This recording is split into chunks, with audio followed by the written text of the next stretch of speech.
Sente-se, por favor, amado irmão, e abra sua Bíblia, por favor, no livro de Atos dos Apóstolos, no capítulo 2. Chegamos nesse texto tão central no livro de Atos. Aqui tudo começa, ok? Aqui é o início da igreja. O Pentecostes é quando a igreja nasce. Tudo aponta para esse momento.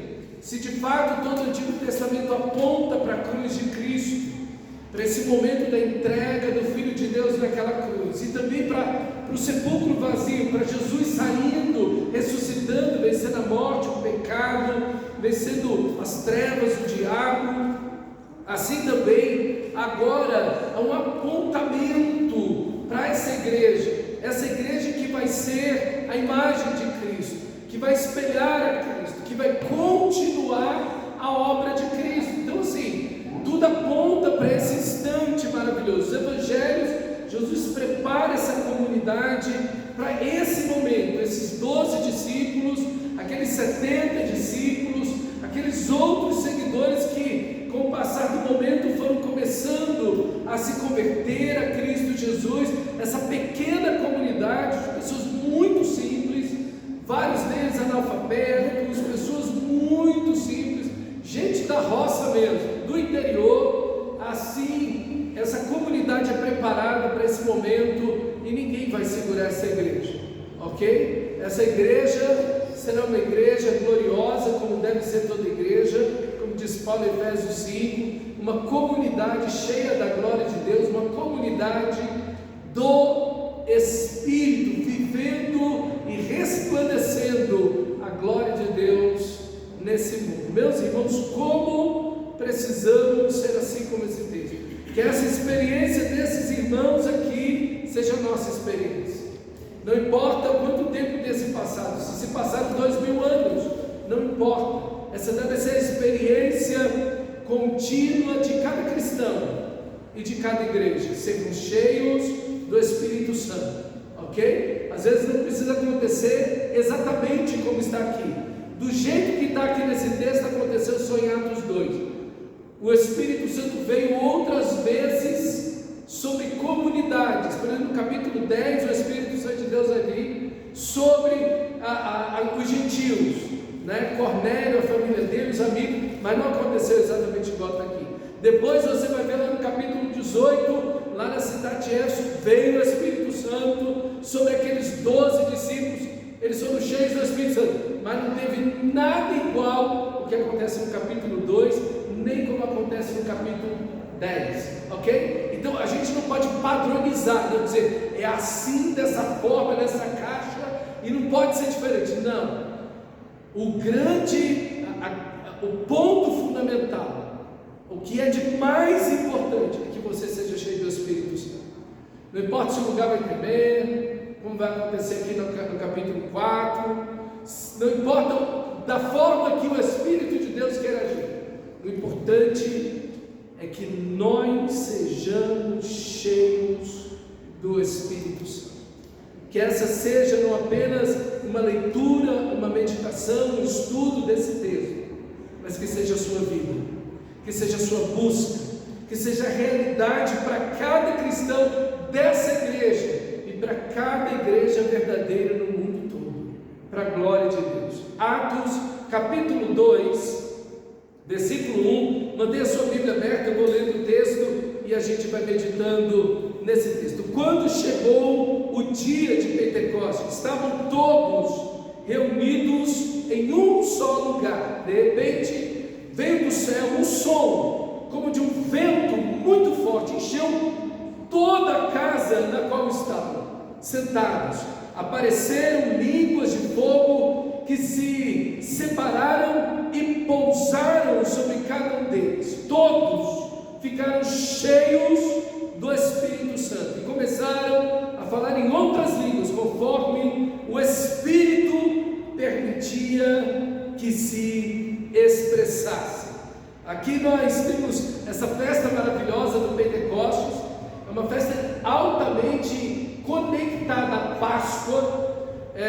Na realidade, no Antigo Testamento, essa festa, tanto em Deuteronômio capítulo 16, versículo 9 ao 12, como também em 2 2 Crônicas, capítulo 15, versículo 8 ao 15, aqui o rei Asa, ele celebra essa festa, e também em Deuteronômio, no capítulo 16, é uma festa da aliança, ok? O povo de Israel sai do Egito, o cordeiro pascual é sacrificado, ele sai do Egito, e essa festa, ela deve ser celebrada no monte Sinai, no monte da aliança, ok? Por isso que é lá que Deus diz que Ele quer habitar, Ele quer que se faça uma barraca também para Ele lá, ok? E então ali, na festa dos tabernáculos, a festa do Pentecostes, ok? A ideia e a festa da aliança, da presença de Deus.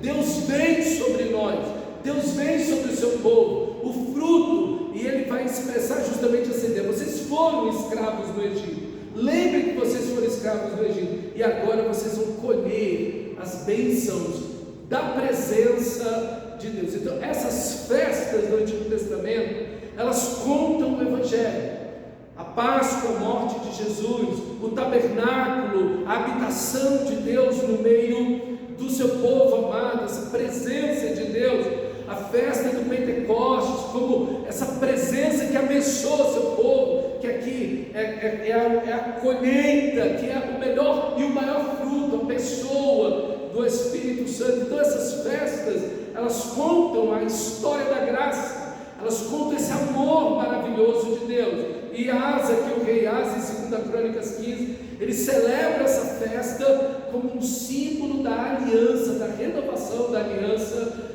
do povo de Israel, que estava totalmente desviado de Deus, e ele junta o povo de novo a Deus, justamente nessa festa, para renovar a aliança, renovando o culto. O culto tinha sido praticamente destruído, e então o rei Asa vem e celebra essa festa do Pentecostes e restaura o culto ao Senhor. E aqui nós temos a pessoa, a presença do Espírito Santo, e é bonito ver como a graça de Deus opera sobre a pessoa do Espírito Santo. A gente vê a graça se apresentando de forma extraordinária na vida de Jesus. Nós vimos a sua glória e vimos a sua graça, a graça do Filho unigênito do Pai, e dele temos bebido graça sobre graça. Mas quando você vê a pessoa do Espírito, você vai ver a graça de Deus derramada sobre ele. É ele que está pairando sobre o caos na criação. É ele que está, agora que o povo de Israel foi para o cativeiro babilônico, Jerusalém está toda destruída, queimada, o templo, os muros, tudo está arruinado, a cidade está ao fogo, e o povo de Israel está no cativeiro babilônico, quase 2.000 quilômetros de casa, escravo, à beira da extinção. O povo de Israel vai ser destruído totalmente, como foram os filisteus e todas aquelas nações que ali estavam, e eles se veem como um vale de ossos secos. Todo mundo está morto, todo mundo destruído, um vale de ossos sequíssimos, não tem pele, não tem carne, não tem nada. Aqueles ossos estão ali há muito tempo, eles estão quebrando, eles estão esfarelando, não há vida, só a morte.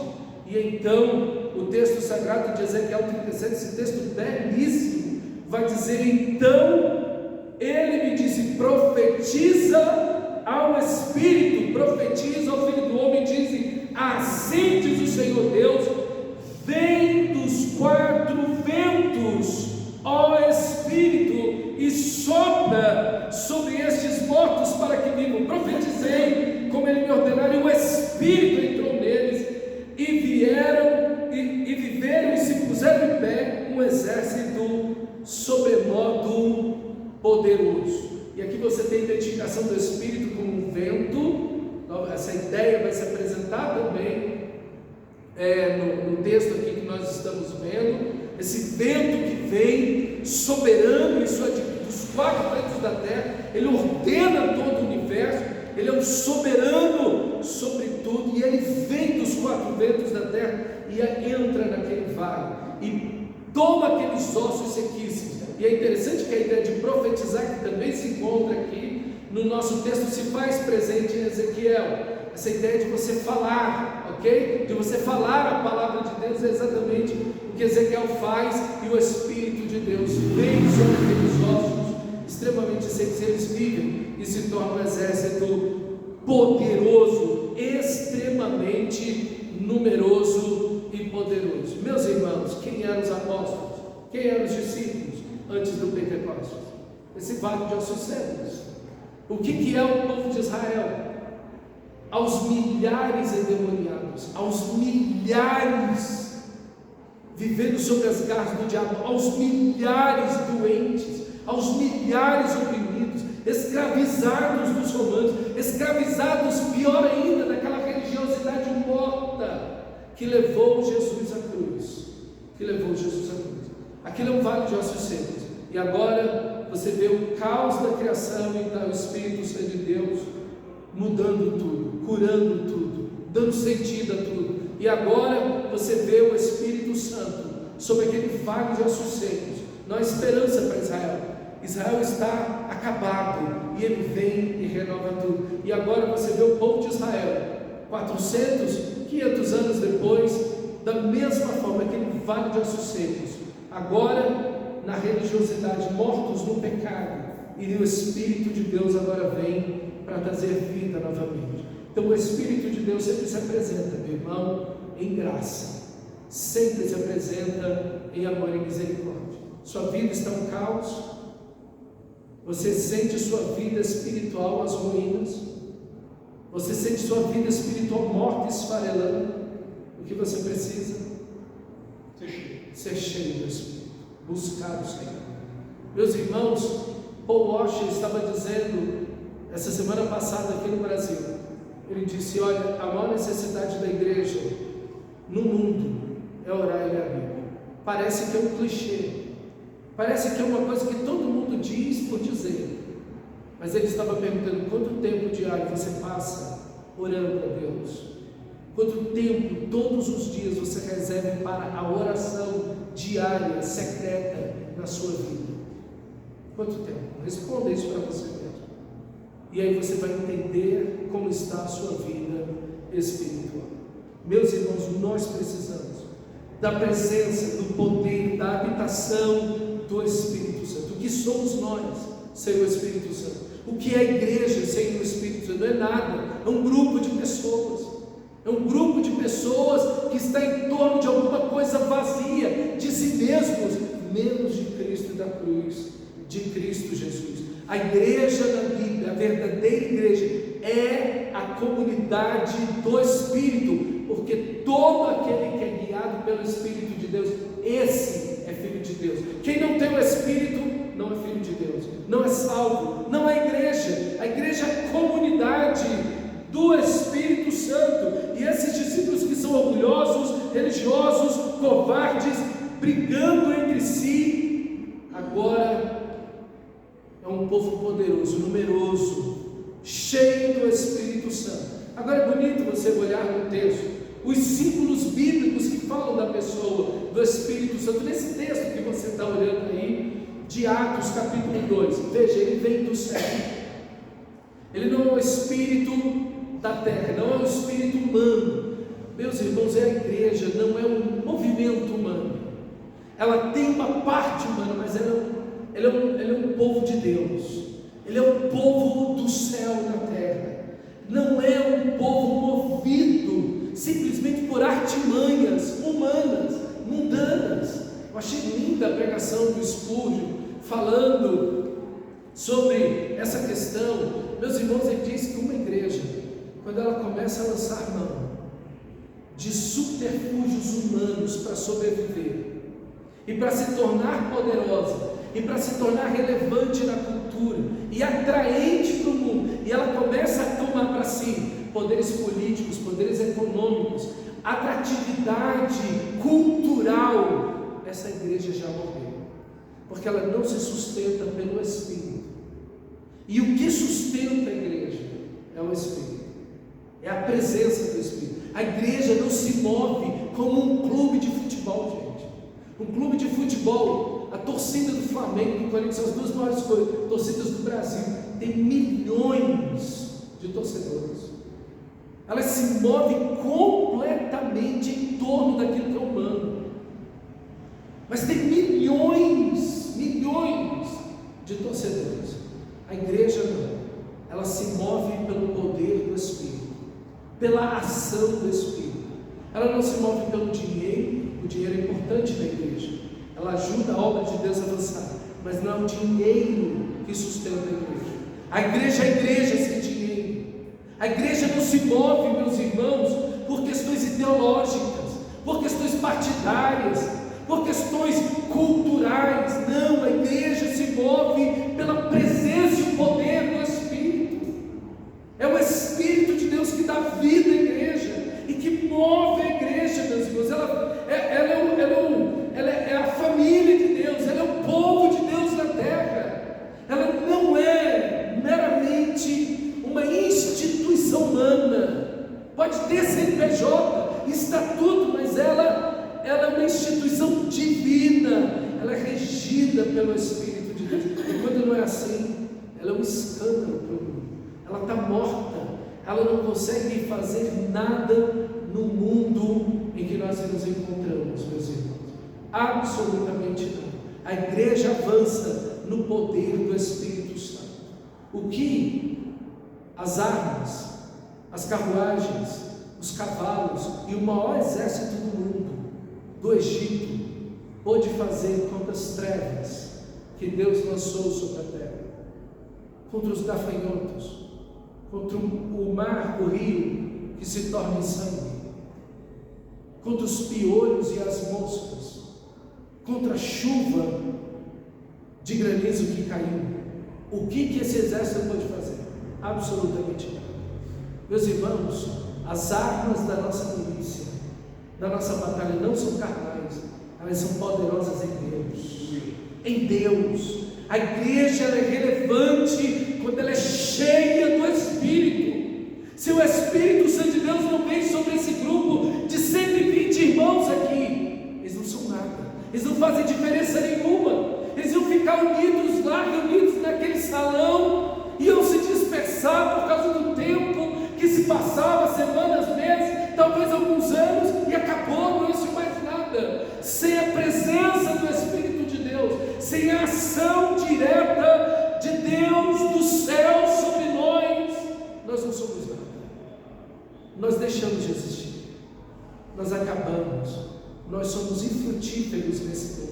Mas também Jesus vai dizer no capítulo 1 do livro de Atos dos Apóstolos, versículo 5, que a semelhança do Espírito Santo é a semelhança da água, porque João na verdade batizou com água, mas vocês serão batizados com o Espírito Santo não muito depois desses dias. A ideia aqui, batizar aqui não apenas mergulhar em água, mas os nossos avós, né, tinham esse costume mais do que a gente quase não tem esse costume, né? Mas já viu tingir roupa? É mais ou menos a mesma ideia de batizar. Você põe no fogo a água, coloca a tinta lá dentro e mergulha a roupa e deixa cozinhar aí por uns minutos, uma meia hora, uma hora, e aquilo muda. Nunca mais aquela roupa vai ter aquela cor anterior. É a mesma ideia aqui, meus irmãos. A nossa vida sobre o poder do Espírito, né? Sobre esse batismo do Espírito, mas também é um vento impetuoso, lembrando aqui de Ezequiel, ok? E o vento, o Espírito Santo de Deus vem como um vento impetuoso, mas também como um fogo, ok? A ideia aqui é uma questão muito dinâmica, meus irmãos. Veja, a água é muito dinâmica, o vento é muito dinâmico, o fogo é incontrolável. Meus irmãos, a ideia aqui é um dinamismo. O Espírito de Deus, ainda que ele esteja pairando sobre as águas, ele está na dinâmica de agir. O Espírito Santo de Deus sempre está impulsionando a igreja, sempre está levando a igreja, sempre está nos direcionando, nos guiando à vontade de Deus. Nunca uma coisa estática, parada, gélida, fria, morna, não. Há sempre um dinamismo poderoso. Por isso que essa mesma palavra aqui, mas receber esse poder, dínamos, é a palavra grega, essa ideia do poder do Espírito, essa coisa dinâmica de Deus, que impulsiona a igreja em direção a Deus, a vontade de Deus, a missão de Deus, ok? E existe um paralelo, como eu já havia citado, mas eu quero citar um outro texto em cima disso, da criação, o mesmo Espírito de Deus que paira sobre as águas. Olha agora, 2 Coríntios capítulo 4, versículo 6, diz assim: porque Deus que disse, das trevas resplandecerá a luz. Quando foi isso?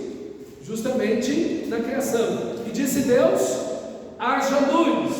Olha agora, Ele mesmo, o mesmo Deus que disse haja luz na criação, em Gênesis 1, é o mesmo Deus que resplandeceu em nosso coração para a iluminação do conhecimento da glória de Deus na face de Cristo. Então há um paralelo imediato entre a criação, a ação do Espírito de Deus na criação e a própria salvação de pessoas. É o mesmo Deus que disse haja luz, o mesmo poder e glória que iluminou todo o universo. Todo o universo foi iluminado, todas aquelas trevas foram iluminadas pela glória de Deus. O mesmo Deus que disse haja luz, quando iluminou todo o universo, é o mesmo Deus que diz haja luz no coração do pecador. É o mesmo Deus que diz haja luz, para que haja salvação no coração do pecador. Ele mesmo resplandeceu em nosso coração, para a iluminação do conhecimento da glória de Deus. E quando é que você vê a glória de Deus? Quando você olha para Cristo. Quando você olha para Cristo. Aqui você vê a glória de Deus. Quando você vê Cristo, como Jesus diz, quem me vê a mim, vê o Pai. Senhor, nos mostra o Pai, isso nos basta. Eu estou há tanto tempo com você. Quem me vê, quem ouve as minhas palavras, vê o que eu sou, o que eu faço, está vendo a glória de Deus, está vendo a face de Deus. E vimos a sua glória, a glória do unigênito do Pai. A igreja é essa nova criação, feita pelo Espírito.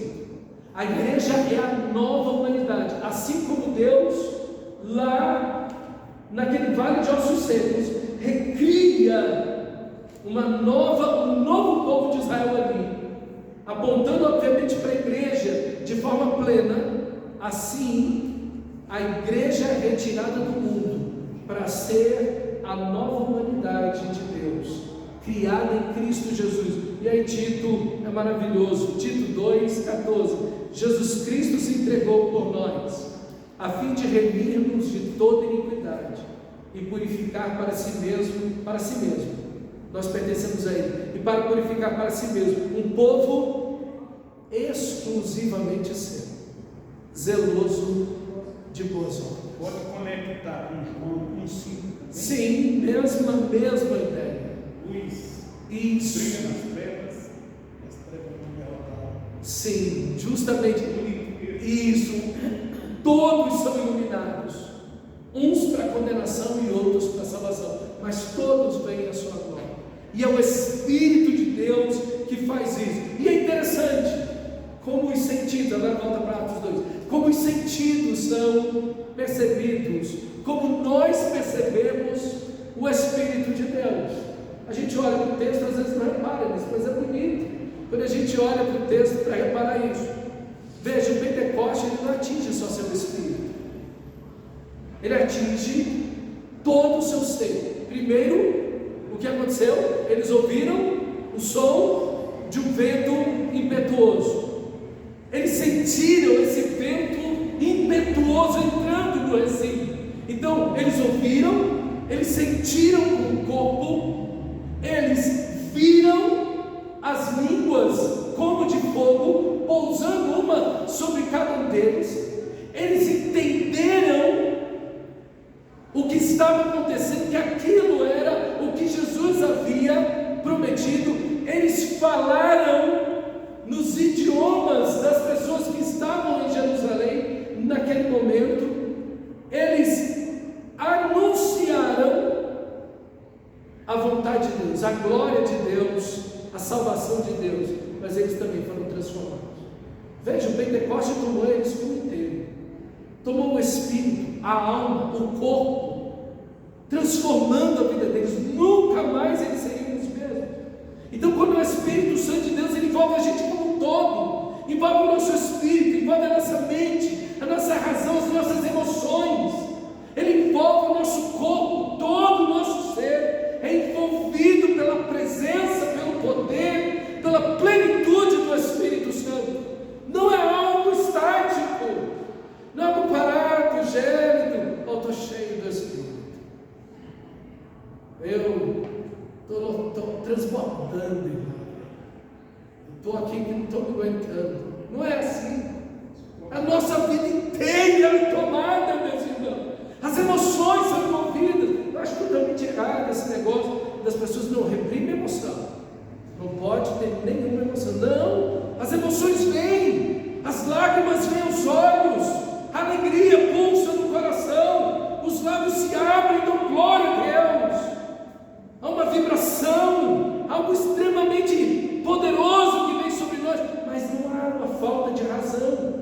Eles entendem. Pedro, agora cheio do Espírito Santo, vai citar o Antigo Testamento, entendendo o que havia acontecido. Como nós vimos em Corinto, nada, Deus não nos tira do controle.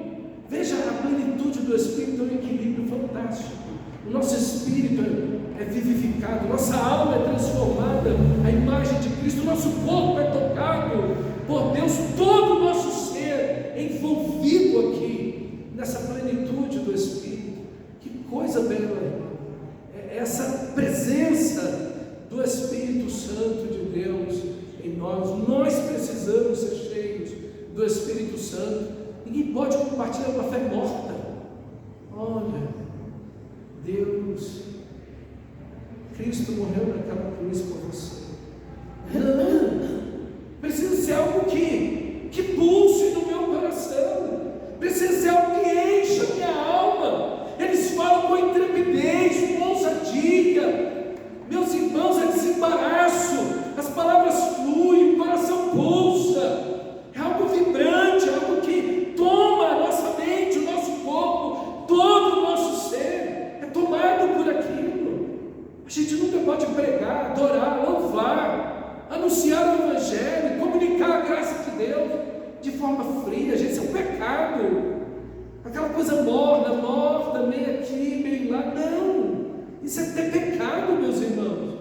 Precisa ser algo poderoso em nós, precisa ser algo poderoso através de nós.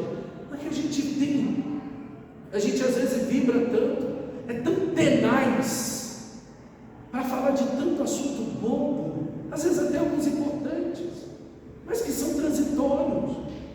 Mas a gente não tem aquela determinação, aquela empolgação para falar da cruz de Cristo. A gente é violento, áspero, forte, incisivo, determinado, dogmático, quando vai falar de tanta coisa, de política, de tanta coisa. A minha opinião é essa, eu não abro mão e tal, não sei o quê. Não tem medo de escandalizar ninguém. Mas quando vai falar do Evangelho de Cristo, a gente vira um gato velho para se esconder debaixo dos cantos. Não, irmão. A gente precisa ter essa determinação. A gente tem medo de ser dogmático em relação à fé. Enquanto Jesus está dizendo em verdade vos digo, a gente diz, olha, não é só uma opinião. A gente não pode impor nada a ninguém. Cada um tem sua fé. Olha, eu não quero ofender ninguém. Ué, você não tem medo de ofender ninguém com a política. Se o outro é da esquerda e você é da direita, você passa um outro trator por cima. Se você é da esquerda e o outro é da direita, você passa um outro trator por cima. Mas quando é para falar do Evangelho, olha, ele dá até aquela quebradinha de cabeça, né? Olha, não, o que é isso? Olha esse povo aqui, se eles são dogmáticos, se eles são, olha, sabe, não, arrependei-vos, vai dizer Pedro agora. O que faremos? Arrependam-se. Que coisa extraordinária, irmão.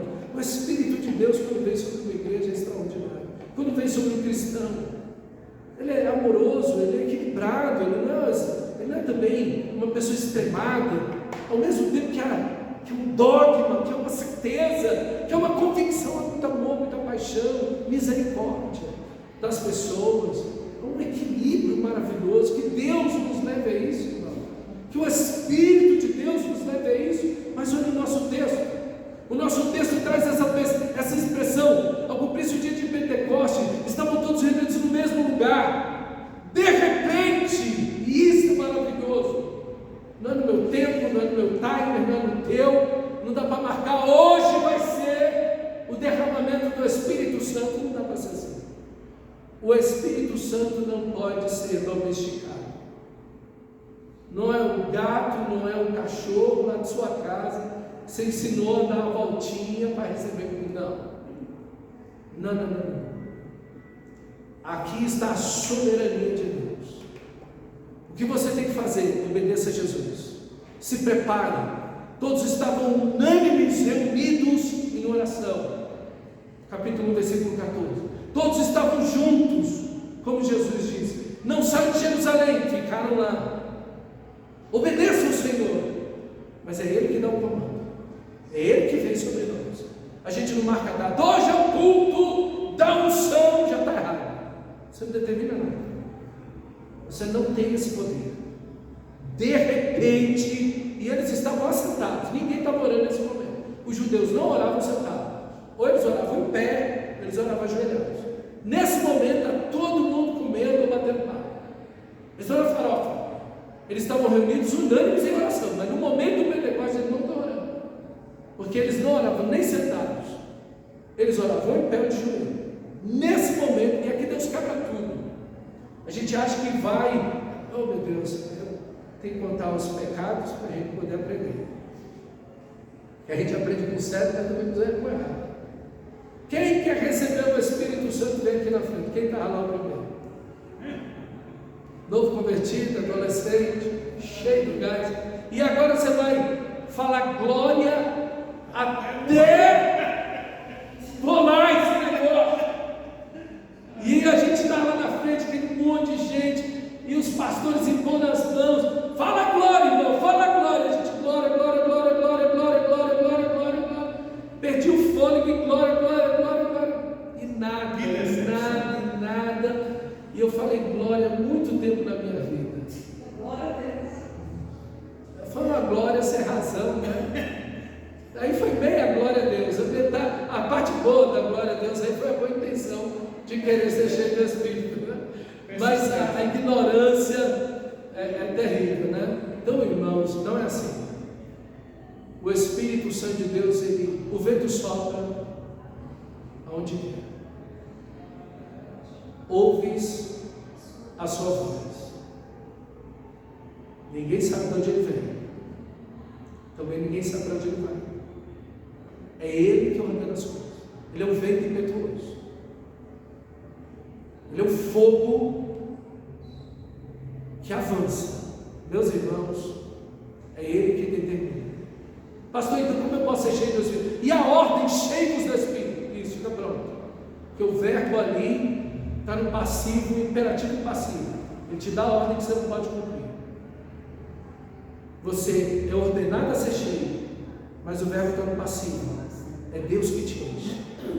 Você não pode se encher. Você pode ficar pronto para ser cheio, confessando os teus pecados, obedecendo a palavra de Deus, buscando o Senhor. Mas quem te enche é Ele que enche. Então, irmão, a gente não pode marcar o culto da plenitude do Espírito. Não dá. A gente tem que reunir e dizer: Senhor, estamos aqui, miseráveis, pobres, cegos e nus. Precisamos tanto de Ti, Senhor. Tem misericórdia de nós. Enche-nos, Senhor. Tem compaixão da nossa vida. Meu Deus, muda as nossas vidas. Muda essa cidade. Muda as nossas famílias. Muda o campo missionário. Deus, vem de novo, Senhor.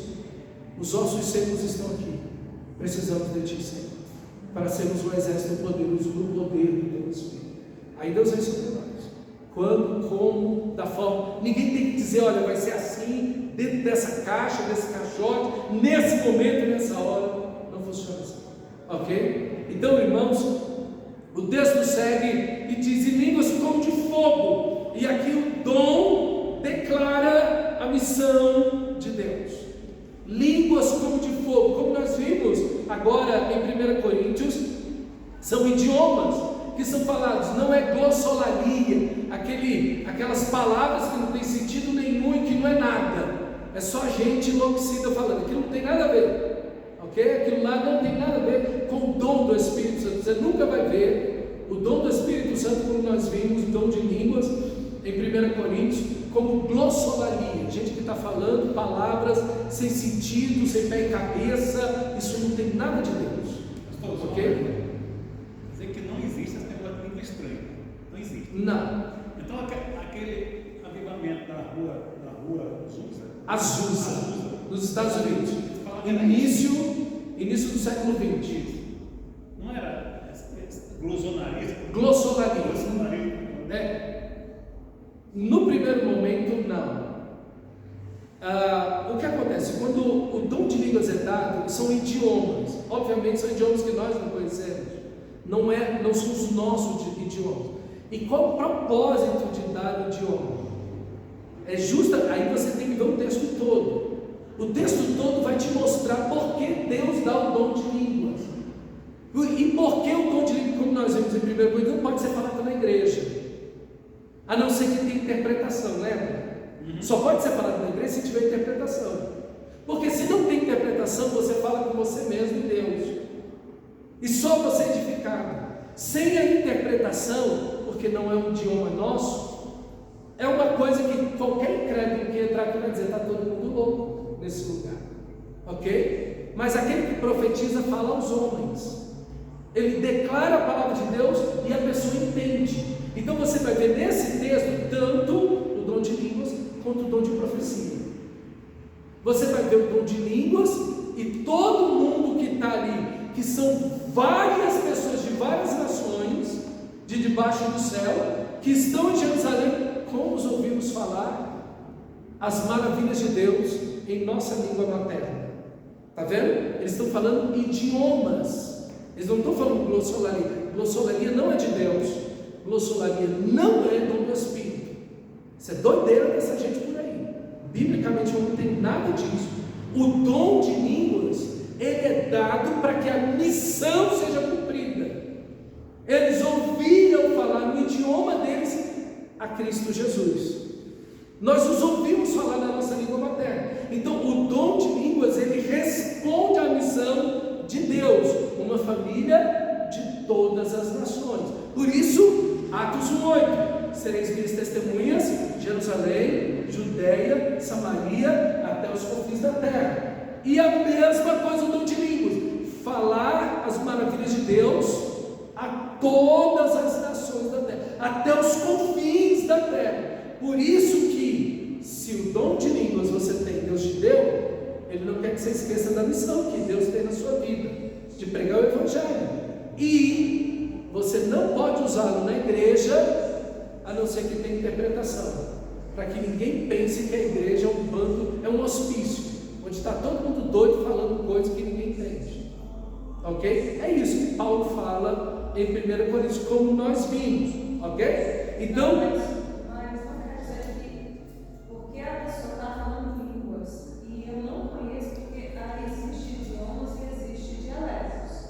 sim. E eles estão falando, mas eu desconheço, eu não sei todas as línguas do mundo. Isso está muito longe de conhecer. Então, existem milhares de dialetos só nesse mundo. Sim. A pessoa pode estar falando em línguas. Sim. Só que eu desconheço ela também, e naquele momento não cumpre o propósito que é a missão de Deus, mas ela pode continuar. Sim. Assim, não continuar, mas ela está falando uma língua que Deus deu para ela. Sim, e ela cumpre o propósito no sentido de edificar aquele que fala. Sim. Aquele que fala é edificado. Eu não ficar atribuindo o que é e o que não é. Sim. Porque eu vou ter que ter cuidado, porque, na atuação esse ano a gente orou por todos os idiomas do mundo que precisam de tradução da Bíblia. Deu a volta por mais de 50 pessoas só de idioma que existe no mundo que não tem um pedaço de Bíblia. Nós temos milhares de idiomas no mundo, ok? E muitas centenas que não tem nem um pedaço, nem um versículo bíblico trazido, escrita, entendeu? Então, irmão, a gente precisa ter cuidado, mas entender que glossolalia não é dom do Espírito. E que, por outro lado, como a pastora citou, realmente é isso. Nós não temos como saber se aquilo que aquele irmão está falando é o idioma. Agora entra o ponto: se o irmão está aqui numa reunião e ele fala em línguas e não é intérprete, ele não pode falar. Ele só pode falar se tiver interpretação. Agora, se ele está em casa, ou se mesmo no culto ele fala de si para si mesmo, lá no culto. A maioria de nós nunca recebeu nem essa orientação. Então as pessoas falam. Elas nunca receberam nem o ensino de como usar e por que usar. Então as pessoas falam. Elas vão para o culto e começam a falar. Sim. Aí entra o incrédulo e diz: esse pessoal é meio maluco. Entendeu? O pessoal aqui é meio doido. Por quê? Porque o pessoal está falando numa língua que não faz nenhum sentido para nada e nem ninguém. Não, agora usa. Eu posso afirmar que a língua que eles falaram não era línguas. Sim. Porque primeiro Com certeza. estavam lá, não ouviam as línguas. Segundo, naquele momento eu não sei se aquelas pessoas tiveram a orientação do ensino sobre o uso correto dos dons.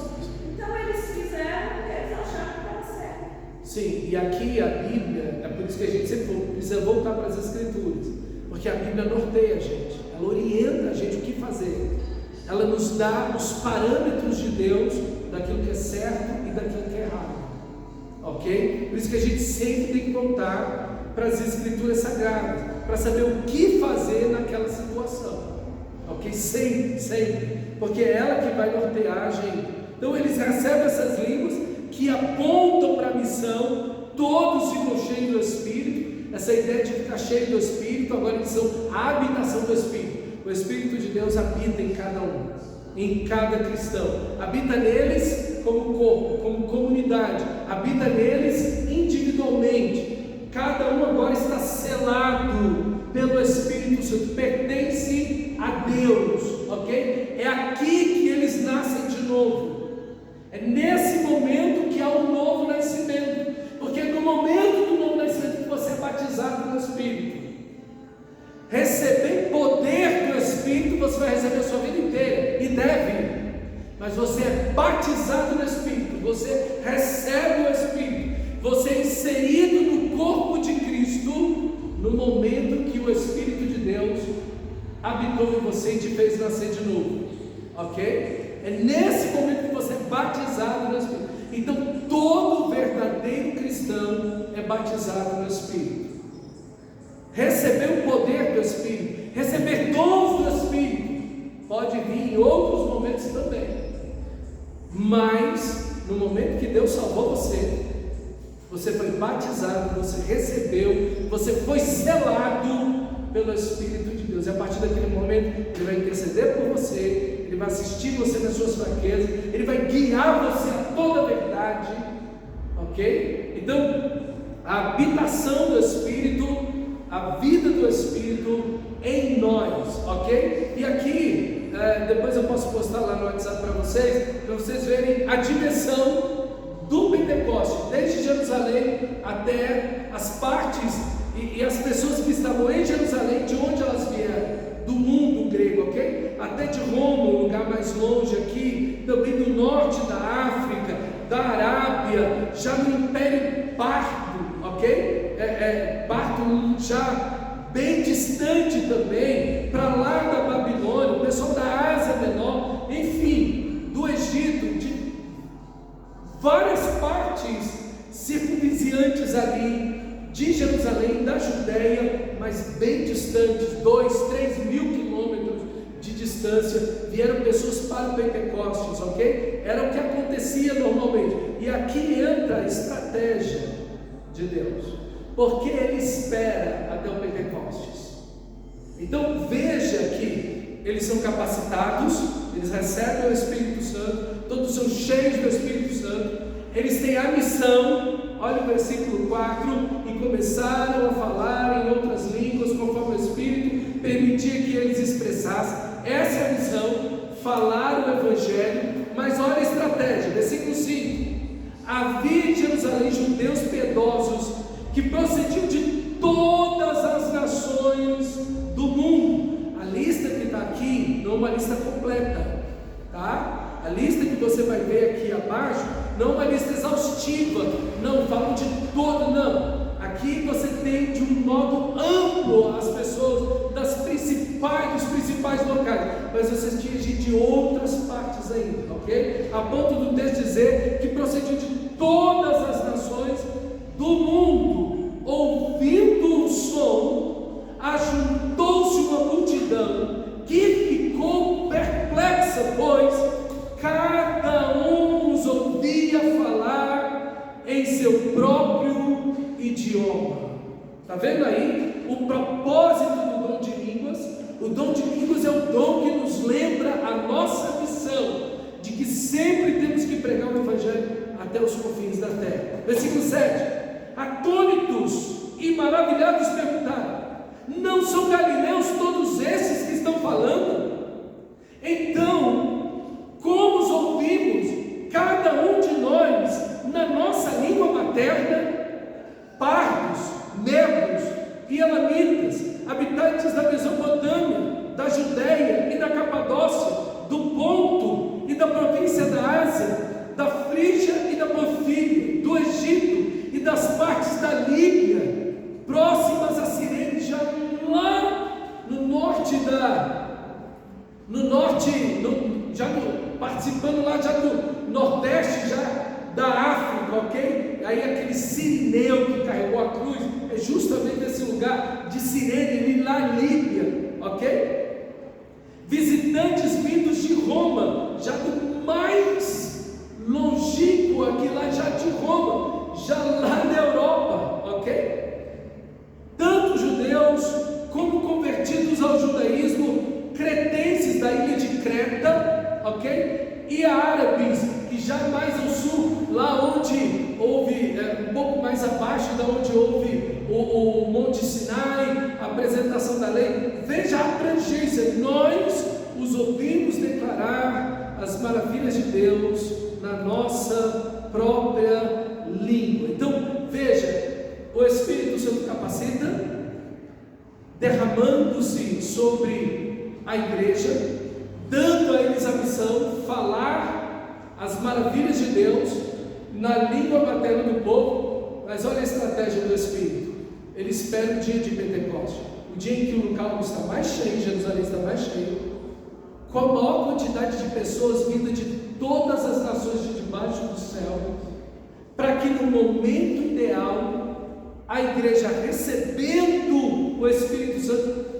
fale usando o dom de línguas e profetize simultaneamente usando o próprio dom de línguas, falando as maravilhas de Deus a todas aquelas pessoas. E as maravilhas de Deus, com certeza, é a vida, a pessoa, a obra de Jesus, a morte e a ressurreição de Jesus, a glória de Deus. Então veja que você tem a capacitação, você tem a missão, você tem a estratégia, e você tem a igreja participando da estratégia de Deus no ato da missão. Então aqui nós precisamos aprender isso. Nós precisamos ser capacitados, nós precisamos entender a nossa missão. A missão da igreja é pregar o Evangelho a toda criatura. A gente pode distribuir cesta básica, a gente pode fazer boas obras, a gente pode ajudar as pessoas, isso é muito bom, isso é uma bênção. Mas se nós não falamos as maravilhas de Deus, se nós não anunciamos Cristo, nós não evangelizamos. Nós só evangelizamos que ao entregar a cesta básica a gente prega o Evangelho, ao fazer uma boa obra a gente prega o Evangelho. Fale de Cristo, fale da morte e da ressurreição de Cristo. Enquanto você não fala da morte e da ressurreição de Cristo, você não evangelizou. Então nós precisamos entender a nossa missão, sermos capacitados, entendermos a missão, mas também estarmos atentos às estratégias do Espírito de Deus para alcançar nossa comunidade. O que a gente como igreja precisa fazer é: Senhor, quais são as tuas estratégias para alcançar esta comunidade? Como, de que forma o Senhor quer fazer isso? De que forma eu faço parte disso? Como eu vou fazer parte disso? Como nós, como igreja local, vamos alcançar a nossa comunidade? Irmãos, a estratégia mais comum contínua que o Espírito Santo de Deus sempre usou foi você viver o Evangelho e falar para as pessoas que estão ao seu redor do amor da graça de Deus. Existem momentos que o Espírito de Deus dá uma estratégia que vai fazer uma abrangência maior, ou num lugar determinado, ou por um período determinado, ou de uma forma específica, com um grupo específico. Deus nos dirige assim, mas a maneira que o Espírito Santo sempre faz, e Ele sempre fez isso durante os séculos e milênios, foi sua vida, o testemunho da vida de cada cristão, e o anúncio dia a dia, pessoa a pessoa, na influência que você tem lá no seu trabalho, na sua escola, na sua comunidade, compartilhando o amor e a graça de Deus. Essa é a grande estratégia de Deus para a sua igreja, compartilhar o Evangelho, e nós precisamos estar nessa direção. Nós precisamos pregar, falar das maravilhas de Deus aonde estamos, sustentando missionários, levando missões até os confins da terra, orando por missões, mas fazendo missões aqui simultaneamente. Meus irmãos, isso é muito importante. Isso é muito importante. A igreja precisa ela precisa compreender que ela é capacitada pelo Espírito. Ela tem uma missão dada por Deus, que é a missão de Deus, e ela precisa estar na estratégia do Espírito, para que ela possa fazer aquilo que o Espírito Santo de Deus está nos guiando a cada um de nós para a glória de Deus. Amém, meus irmãos? Vamos orar nesse momento. Só queria falar aqui no texto, ele coloca que são todos homens piedosos. Então, na verdade, eram pessoas que já estavam buscando a Deus, não da forma certa. E aí Deus usa essa situação para espalhar o Evangelho, porque todo mundo aqui depois foi igreja. Então, Deus chamou aqui, a priori, homens que já buscavam a Ele, só que não da forma correta. Ainda não tinham a revelação de Cristo, e é justamente o que Pedro vai fazer agora na sua mensagem.